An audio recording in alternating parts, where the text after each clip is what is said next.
Hi, I'm Ted McGreer, and we are the Elm City Rotary Club. We have another episode of the Keene Elm City Rotary Club TV show. Today I'm here with Ann Henderson and Alan Stroshine, and our goal today is to share with you about the Clarence DeMar Marathon, which is a signature event that the Keene Elm City Rotary Club puts together. Thanks for being here, you guys. My pleasure. Appreciate it. Thanks for having me. I'd like to first introduce Alan as the race director of the Clarence DeMar Marathon. Alan, tell the audience about when the Elm City Rotary Club kind of took over the Clarence DeMar Marathon, and why this year is so special. Yeah, this year, Ted, is we'll be celebrating the 40th consecutive running of the Clarence DeMar Marathon. This was started back in 1978 by three gentlemen who worked at Keene State College, Pete Hanrahan being one of them, who still has some connections to us and visits us. But he started it way back in the day and identified Clarence DeMar as the person to recognize and to run this race for. Clarence was a teacher at the Keene Normal School way back in the late 20s, early 30s, and was a endurance and long distance icon back in his day. Clarence holds the record that I don't think will ever be broken. He is a 7-time winner of the Boston Marathon. He's also the oldest man to win the Boston Marathon at the age of 41. Wow. He is a 3-time U.S. Olympic marathon participant and won the bronze medal in the 1924 Paris Games. So it's a great event to hold in his honor, and for 40 years it's been going on. This will be our 40th year, and I've been volunteering for the Clarence DeMar Marathon since about early 1990s. I was the guy that put the water on the course at about 4:30 in the morning for the water stations to be manned before the runners went off. And I got close to the organizing committee, which was a very small group, a very quiet group, behind the scenes, very dedicated, put all their energies into the runner's experience. This was a runner's race, didn't need any fanfare, not a lot of bells and whistles, just focused all their attention on the experience of the runner. And enjoyed a great deal of success, obviously, with their longevity. Yeah. But they started getting tired, and they were a couple years away from their 35th running, and decided that we think we're going to sunset the event at 35. Mm-hmm. They were getting tired, getting a little burnt out, had been doing it a long time. And so I got wind of that, and at the same time our club had been doing a golf tournament as our signature fundraiser for 14 years, and that too was getting a little tired, getting a little burned out with putting on that event. So I brought a proposal to our board of directors as well as the legacy group of the DeMar committee that we assume responsibility for it and take it over, that they don't sunset it, that we'll learn from them for a year and then take it on and take the baton and carry forward. Yeah. Well, that's a great history. Thanks for sharing that. I think one of the other things that a lot of the people in our audience may or may not know is that Clarence DeMar lived in Keene for a number of years, right? And he did work at the Keene Normal School. So this will be the fifth year that our Elm City Rotary Club has taken the reins of the Clarence DeMar Marathon.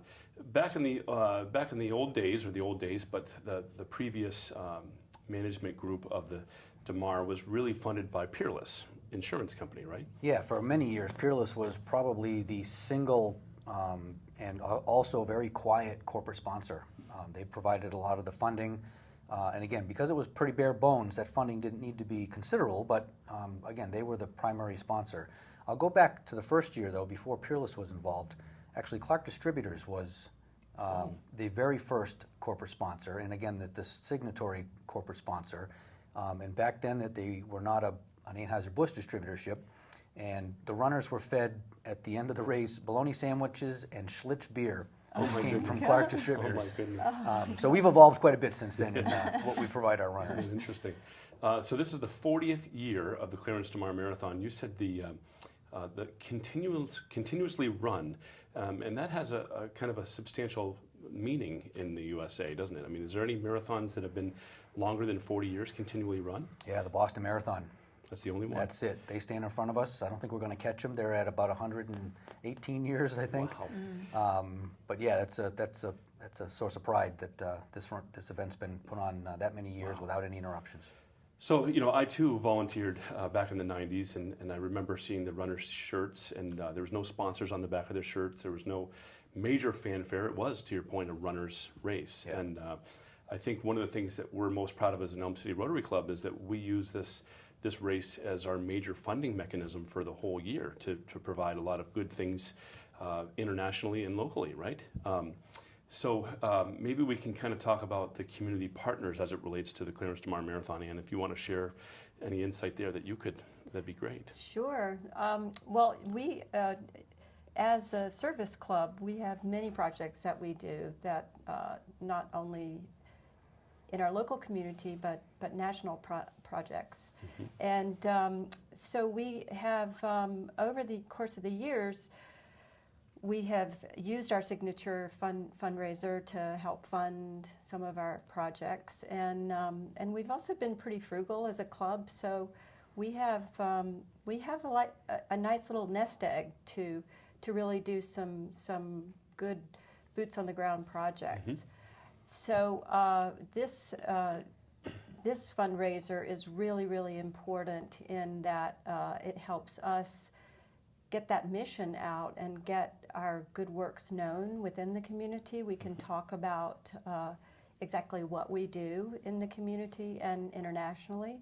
And it also allows us a funding stream, as I mentioned. So it's an opportunity for us to talk about our good deeds, which we don't tend to do very much. We are all very busy people. We're all sort of type A people, and I think our hearts are open to giving. So we just don't promote ourselves. And sometimes I think you don't promote yourself to get the attention. You promote yourself so that the good deeds will hopefully inspire others. Right. No, that's important. So, Alan, can you share maybe a little bit about the Clarence DeMar, the programs that have grown out of the DeMar brand? Because there's a lot, and I think if you live in this community, you've had to have probably heard of at least one or two of these. But there's a lot, and I think it would be important to share some of those. Yeah. So, again, our signature fundraiser has turned into our signature community service project as well. And that service project actually has a number of different arms to it. And it's hard to know where to start, but probably our biggest program is our DeMar Kids Marathon, where we collaborate and partner with 38 local elementary schools all throughout Cheshire County. We've even crossed the river over into Brattleboro and work with their school nurses and their PE teachers. They develop walking and running clubs, get kids signed up, and if they can document and they got to give a colorful chart that they track their miles on, when they get 25 miles under their belt over the course of the summer, they come and join us and run the last 1.2 miles to complete their marathon on race day. So picture 1,000, 11, 1,200 kids running down Appian Way, being given cowbells and finisher medals and making a lot of noise as the first half marathoner comes down about 20 minutes later. It's unbelievable, and if you've never been to the Clarence DeMar Marathon finish line, you've got to come. Just come down to Keene State College. It's the last Sunday in September. This year it's on the 24th, right? It's a sight to behold, and there's a lot of stories about finish line scenarios. There's marriage proposals, and there's tears, and there's triumphant joys of overcoming sicknesses and injuries and all kinds of. I mean, it's just the most incredible place to be. Yeah. So in addition to those kids, there's on the other side of that, we have our super seniors group, which is people 70 years and older, and we don't have quite as many of those. But those folks keep active all year long under the Super Senior DeMar program. And again, they log their own miles, and we have probably 120 to 150 70-year-old plus doing the same thing that the kids are doing on race day. And then again, staying active all year long. The theme of wellness has been kind of a mission of our club for a long time. And the DeMar brand has allowed us to really grow that emphasis and that focus through all these programs. So the Kids DeMar, the Super Seniors, we collaborate with the Keene Sentinel, who really has partnered with us in a huge way, and they've started the 13 and 13 program. So if you're a local person who maybe runs a couple times a week, never really had thought about a half marathon or had the motivation or the support to do that, you join this group and you are given a very strong training plan. For 13 weeks, you will train to run a 13.1 mile race and do so amongst, we're up to over 100 people, I think, signed up for this year's race. Oh, that's great. And between the Sentinel promoting it and organizing it, and the Cheshire Medical Center Sports Medicine Department developing the plan, and Body and Soul runners Sarah Alderferg being our weekly coach in the long runs. Yep. That's been a hugely successful program. I think it's important for us to share with our audience that there's a misnomer. A lot of people think they're going to go run a road race, and a lot of people call races in town or running events a marathon. But I think it's important to note that a full marathon is 26.2 miles, and a half marathon is half of that, right? So this is not a 5K run walk. This is a major commitment to your training. And tell us about, so yes, you talked about the Super Seniors, which is phenomenal, the 13 and 13 training program. We started the half marathon, right, after our first year of taking this over, which has been wildly successful. And then Ann came to our group last year and said, I have this idea to help us with this funding mechanism called Team DeMar. Can you share what Team DeMar is? Sure, yeah. And you guys, I just want to say that it was a little late in the game for me to come up with this brilliant idea, which is sort of sometimes the way I roll, but you guys were awesome, and thank you for making it happen and creating that opportunity, and I think it's going to be an exciting one.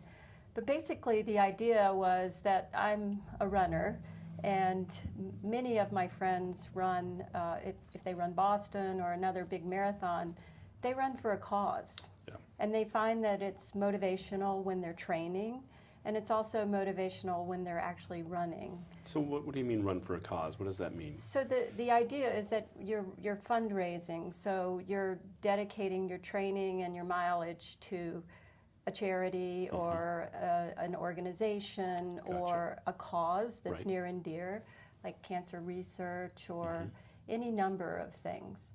So the thought sort of, it was coincidental with this idea that it would be nice for us to have another source of funding in support of the marathon. We do rely heavily on downtown and local businesses, which is awesome.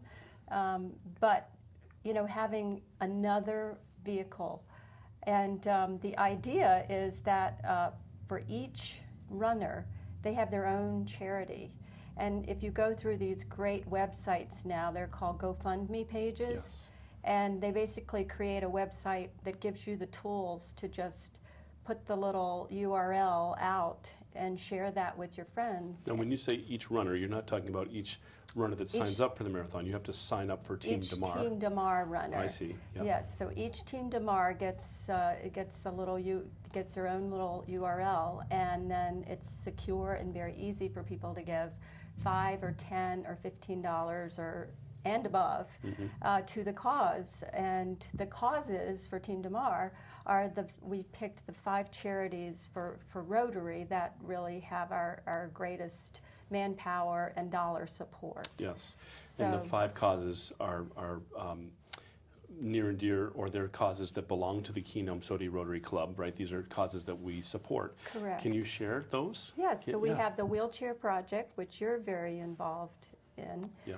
The El Salvador Project, which Alan and I have both been involved in, taking a group of high school students to El Salvador every vacation in the wintertime. And your wheelchair is a wonderful new project going down to Jamaica to give wheelchairs to people who are not mobile in the least.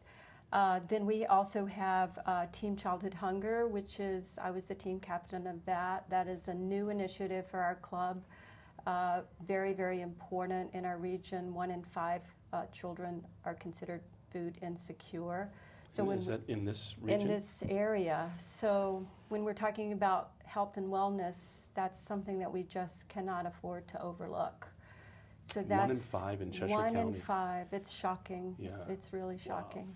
So then we also have the Sneaker Project, which dovetails with the Kids DeMar, and that's a project in which we give the second graders, every second grader in the area, a new pair of shoes, thanks to your wonderful business and a lot of volunteers. And that's like Christmas in May. So That's fun. incredibly fun and wonderful. 850 pair of sneakers this year? Yes, that's what we gave, 850, yeah. So, and then last but not least, we have the Unsung Hero Scholarship Project.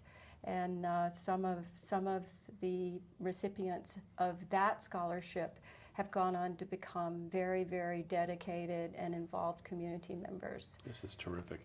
So this was your idea to come up with this funding resource. So if I feel like I want to run the Clarence DeMar Marathon or half marathon, what is the cost if I'm a runner and I want to just register to run the full? If you register today, it costs you $90 to run the full, Okay. and $60 to run the half. Okay. That price actually goes up at the end of August, $10 each, and then one more time it goes up. If you wait till 2 weeks before a race weekend, it goes up another $10. So, and you get a lot of you really get a lot of bang for your buck for that. That registration fee is much less expensive than most marathons in the region. So if I'm registering to run the full marathon, it's going to cost me $90, or I can become a Team DeMar runner, and I don't have to pay an entry fee as long as I raise $400. You pledge to raise at least $400. And the $400 will go into one of those 5 unbelievably awesome buckets that our club supports. One of the 5 causes that speaks to you. Yeah.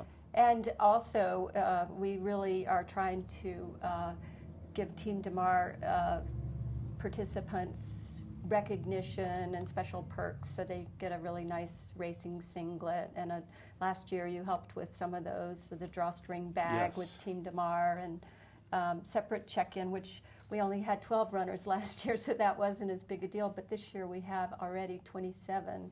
Looking to committed. have 30 registered Team DeMar runners. So, Well, I commend you on your foresight and your creativity with this, because it's really increased our bottom line and what the DeMar Marathon is able to do locally and internationally. It's amazing. So, I mean, this is incredible that you came up with this idea. And what did we have last year? We had 3 or 4 weeks to pull this off, and we had 14 runners, and this year we're already at almost 30. we're at almost 30, Yeah. yeah. So, and the other interesting thing about the sponsorship is that if you are a group, like our running group last year sent us, I think 5 runners.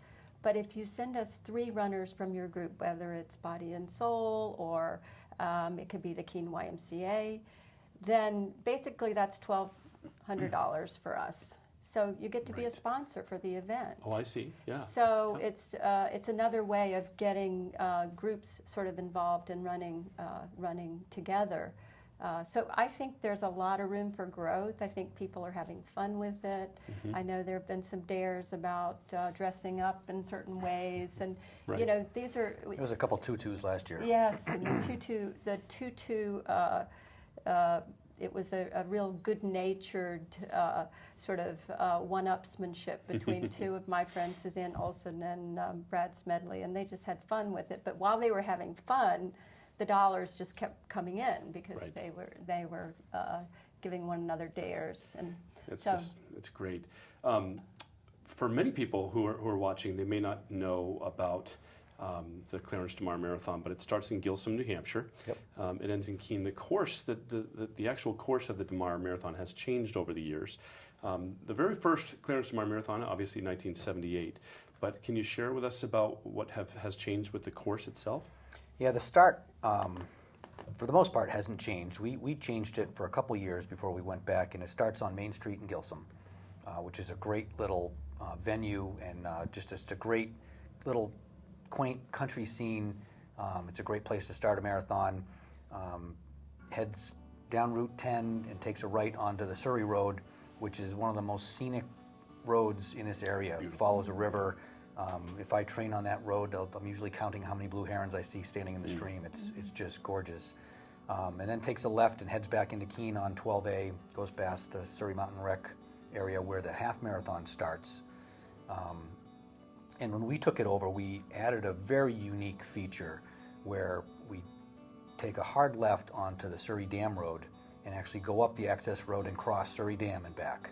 There's a cul-de-sac at the end of it, and that's another spectacular scenic part of the course that many runners, when they finish, will drive back there just to take photographs.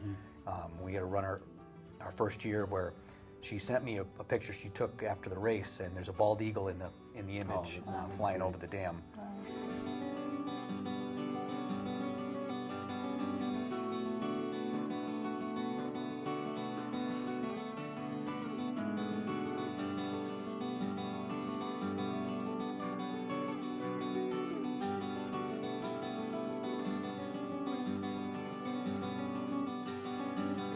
Runs past Brentwood Golf Course, and then through West Keene, down Maple Ave, past the middle school, goes around the condos, eventually weaves its way to Arch Street, and then it goes through Wheelock Park, and it jumps onto the bike path, follows the bike path up to Court Street, and then to Elm Street, and then another unique feature, after you get off Elm Street, you take a left, and you make your way to Green Lawn Cemetery. And so around mile 22 and mile 23, so you're getting to the end of your race, you're running through what is a really beautiful cemetery, the Green Lawn and the Woodland cemeteries, which are, again, are beautiful, but we get some unique comments from runners who are feeling, getting a little tired at that point in time. And then they kind of make their way down to Eastern Ave, around Optical Ave to Baker Street. And I can tell you, Baker Street, when you start approaching Main Street, is when you can start to hear the finish line. And it probably wasn't the case in the early days, but with the energy we've brought to the finish line, runners can hear it literally as they're making a slight rise up to Main Street. And it really is their fuel to finish that race down Main Street. They take a left under the arch on Appian Way and are greeted by hundreds of kids with cowbells and cheering fans and music. And again, the energy at the finish line is hard to describe. It was anybody who wants to, there's one of my favorite sayings is, if you ever start losing faith in humanity, go out and watch a marathon. Yeah, it gives me goosebumps hearing you talk about that turn, and we should be really proud. I think it's also really important to note that Alan is our race director. 364 days a year, not counting Christmas, you're working on this race, and much of that work is dealing with emails and questions from runners or registered runners. But tell us about how many volunteers this whole event requires. Yeah, well, I guess I have the title of race director, but I by no means do this by myself. That we have a group of 15 that make up our committee that all do yeoman's work throughout the year to make this happen. We have considerable partnerships with community members, Keene State College, Keene Sentinel, the City of Keene. You know, we applied for and received official Keene community event status, and partner with all different departments of the city who bend over backwards to make this as easy for us as possible. Yeah. So there's tremendous partnerships across the community that make this happen. It is a lot of work, but at the end of the day, we put on a world-class endurance event, and the feedback we get from runners is unanimously glowing. And you mentioned volunteers. Race weekend, we will have 400 plus volunteers working either registration, the pasta dinner, and especially on race day across the course, water stations, course marshals, finish line. And we have 2 people who coordinate our volunteers. And without the volunteer support, this event doesn't happen. And you ran the full DeMar marathon last year, 26.2. I did. So you were out on the whole course. How did you feel about the level of enthusiasm with people on the course, the volunteers, the fans? I mean, what was that like for you? It was amazing. And not only just the enthusiasm of the volunteers and the spectators, which, you know, I think it has that small town feeling, like every little corner has a family or somebody out to cheer. People set up their own little water stations. Peter Bonneau puts out Fig Newtons on Hastings Avenue. But there's that, which is so like small town and wonderful. But there's also the camaraderie between runners that's incredible. You know, for most of us, we're trying to do the best we can, but we're not going to finish in 2 hours, and we're going to be out there a long time. So, you know, it's for me, it was a wonderful metaphor of life. You know, you can rush through this and not enjoy it, or you can take it all in and enjoy every aspect of it. And the other runners were just phenomenal, you know, because you'll be passing one another, you'll be talking, cheering one another on, and how'd you like it when you came down Appian Way and our race director announced your name? that was incredible. I'm every time I think of that moment, I get chills, and it's true. The minute you turn onto Baker Street, you hear this sort of muffled noise, and by the time you get up that hill, and it's not much of a hill, but it feels like a hill at that point, and then you start to hear the crowd, and it's amazing. The adrenaline, you've got afterburners firing. And, you know, the first person I saw was Mariah, and she gave me a big hug, and then you see all the people that you know and love, and it's an amazing event, as Alan says. I think that it stands for everything good in this community. It brings out the best of what we have. It really does. Well, we've got about 30 seconds left, but I'm proud to say that I can be involved with this event with both of you and the whole community, and we should be very proud of our 40th anniversary of the Clarence DeMar Marathon. If you'd like to learn more, it's clarencedemar.com. We have a history and a bio on our website. You can register to run the full or the half. Or for Team DeMar. And Team DeMar, yeah. Last Sunday in September, the 24th this year, starts at 8 o'clock in Gilsum for the full, 8 o'clock in Surrey for the half. It's been a pleasure. Thank you both for being here. Thank you, Ted. I think that'll wrap us up today. Keene Elm City Rotary. Thank you. Thank you. Thanks, Ted.